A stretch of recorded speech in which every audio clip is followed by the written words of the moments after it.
Rooster Boosters. We are live on the Rooney Supporters fan page and the Rooney fan group page, Rooney Supporters fan group page. It's the big guy with your Rooster Booster Week 5 quick tap recap, going over the loss to San Diego. Always a bitter show when we're talking over a loss, but this will just be a quick one. Rooney came in with a solid lineup, and as I spoke with Mikey P on Thursday, San Diego kind of came in with a lesser lineup. But again, this is Rooney going into a fifth really away match, even though that we had one of those home matches in Vegas. We're traveling all the way across the country to play San Diego. Currently, obviously, the number one team. They were undefeated going in as 4-0. Rooney was going in 3-1, winning 3 in a row. And off the bat, San Diego got the ball, got a penalty right in front of the sticks, took their 3-point conversion. And about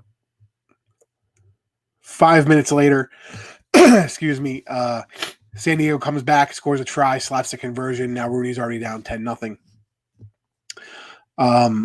Rooney then gets the ball. They drive all the way down. They start kicking butt in the scrums. And it was big. The forward, the packs, the front pack looked really good. Excuse me. I'm a little bit under the weather, so I'm getting a little dry cough there. And we go. We get a penalty try off of a continuation of penalties. Really, James Rochford and Patty Ryan were kicking so much butt in the scrum that they just outclassed the guys that were in front of them. So right there, Rooney comes back. Now we're only down by 3 points. It's 7, Rooney 7, San Diego 10. Excuse me. At that point, Basta goes down with a cramp. He hops right back up. Rooney gets the ball, slots a penalty, 10-all. And then about, I'd say, 5 minutes before the end of the half, Marshy slots another penalty. Rooney's up 13-10. And we're looking good. We're not cruising. It's a really back and forth game. The game was really exciting. Peterson gets his shot as a penalty at a penalty conversion, and he actually pushes it. It was within his range, and it was a difficult kick, and he just kind of pushed it wide.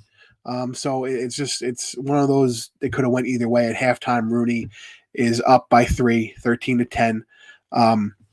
It seemed as though both sides were on the cusp of breaking out. It was very, very exciting, especially at that last 5 or 10 minutes. Everybody was on the verge of doing something. What I didn't understand was the San Diego commentators, and I forgot who it was. Craig was telling me who it was. Kept saying Rocky was, wrenching an arm in the scrum. It was bullshit. And then, you want to say he's doing stuff in the scrum, and then you want to say, well, I have no front row experience. I don't really know what goes on in the scrum. And yet you want to say somebody's doing something illegal in the scrum, and not only illegal, but might be harmful to another player in the scrum.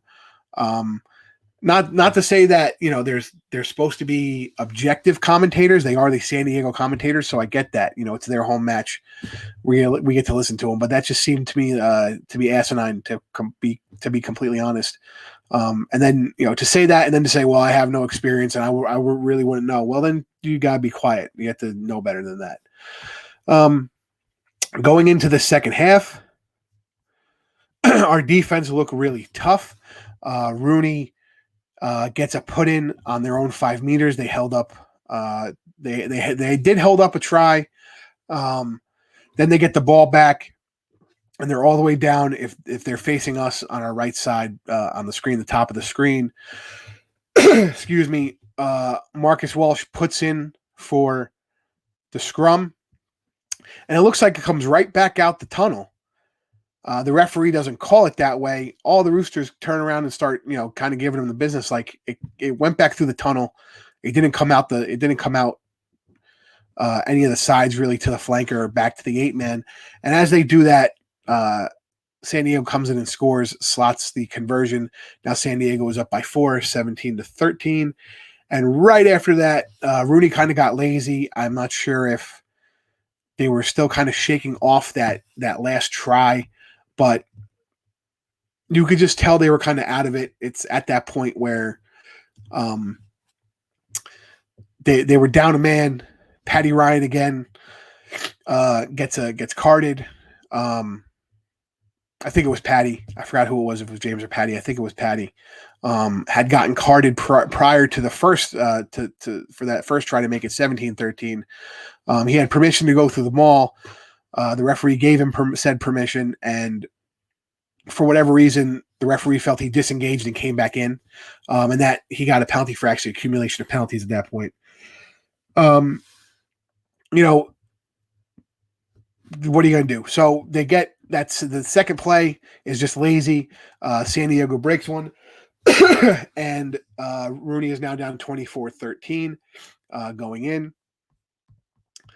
And now it sets up back and forth play by each team. And eventually Rooney drives all the way down. Will Leonard, they get the ball out. They're trying to drive with their forwards. Will Leonard gets the ball, kind of burrows through the defense there, breaks the line, goes in. Marshy slots it. So now we're down 4 with about 19 remaining. And unfortunately from there, Rooney did have control of the possession for most of the next 19 minutes and just, couldn't score in the end, unfortunately. We got bogged down. San Diego's defense was great. Both defenses were great in their own 5-meter line, to be quite honest. And Rooney really couldn't score. It's as simple as that. If you can't score in the last 10 minutes in a tight game, that's what's going to happen. As far as the refereeing was concerned, because I heard, obviously I just mentioned the calls, the 2 calls, back through the tunnel and the card for the accumulation of penalties. And I saw some in the chat groups, San Diego complaining about the referee. I think he made some bad calls on both sides, but that being said, he made bad calls on both sides. Both teams have to play above it. So, I'm not in the camp of blaming the referee for anything. If he makes a bad call, you got to play better. That's simple as that. So it's tough losing to San Diego 24-20. We did get the bonus point for the loss, but that kind of pushed us down in the bracket. So after the match, our match was the last match of the night. We did have the next set of standings come out, and I was not overjoyed to see that Old Glory had overtaken us and NOLA had overtaken us. Rooney, and I hate saying this term, if the playoffs started today, Rooney would be out in the number 4 spot by 1 point. So we know how important these bonus points are going to be going forward. After some discussion, we talked about who we decided on as the Rooster Booster man of the match. And ladies and gentlemen, drum roll, I'd like to say a big congratulations to Mr. Kale Marsh, Prince Salute. His kicking was fantastic. He got the ball out. He was taking on hits. He did not shy away from anything. He pushed the pace on offense. He wasn't our only bright spot in the match, but we feel, especially last match too, he was perfect on his kicks. He was perfect on his kicks, I believe, in this match. So Prince Salute, Rooster Booster man of the match. We also have some honorable mentions. Those honorable mentions. So Nate Brakely, again, I think played the whole match. So that's 5 matches in a row. He's played the whole match. Quite a shift coming from him, creating turnovers. Marcus Walsh, I personally, and Craig Godelli, we were speaking about him. He had his best match of the season. And to be quite honest, I've love for him to go forward and see what's going on. And Earful of Dirt giving me a shout out. Hey, Aaron, Liam, and Craig. So back to honorable mentions. Marcus Walsh, we definitely had his best match of the year. And also we're going to give a shout out to Boston. It's funny. Me, Craig, Dan, and Mikey were talking about, Boston's moved to number 8, and everybody wants to talk about, he's whatever. He didn't have the biggest debut and this, that, and the other thing. But we all talked about it. He's doing the small things right. He's creating turnovers. That's one of the reasons the Roosters are number 1 in turnovers in the league. Basta's doing all the small things right. He's jackling the ball. He's getting there. He's rucking over to hold on to make sure that the ball runner is holding on to the ball. He's making big hits. I don't know the stats, but I don't think there's been a tackle broken against his hits all season. If he's going to take it down, he's going to take it down. So those are our honorable mentions for week 5. And then now, real quick, just so you guys know, our home opener on Sunday at 3 p.m. is Superhero Night at MCU Park. You are encouraged to dress up as your favorite superhero. As I mentioned in some of the groups, I think I might just wear a Nate Brakely jersey with a cape because the dude's been outstanding so far. If you are a Rooster Booster season ticket holder, there is a special tailgate for you where you will receive your tickets, your shirt, your Rooster Booster shirt, not your Flapjack shirt, and your hoodie. And there'll be beers, there'll be food, all for you guys. That starts at 12:30 at MCU Park and runs until 2:45 right before kickoff. I am going to have a nice sign there. If you guys want to take pictures with the sign, it's a special sign. I'm not going to show you guys a preview yet. I'll be there. Come say hello to me. I'd like to take pictures with all you guys. I love you guys. I'm trying to think if there's anything else. Oh, if you cannot make it and you have season tickets, you can pick up your season tickets at any other home match. Or you can email Alex McDonald at amcdonald@rugbyunitedny.com. He seems to be the keeper of the tickets. I can't wait to see you guys on Sunday.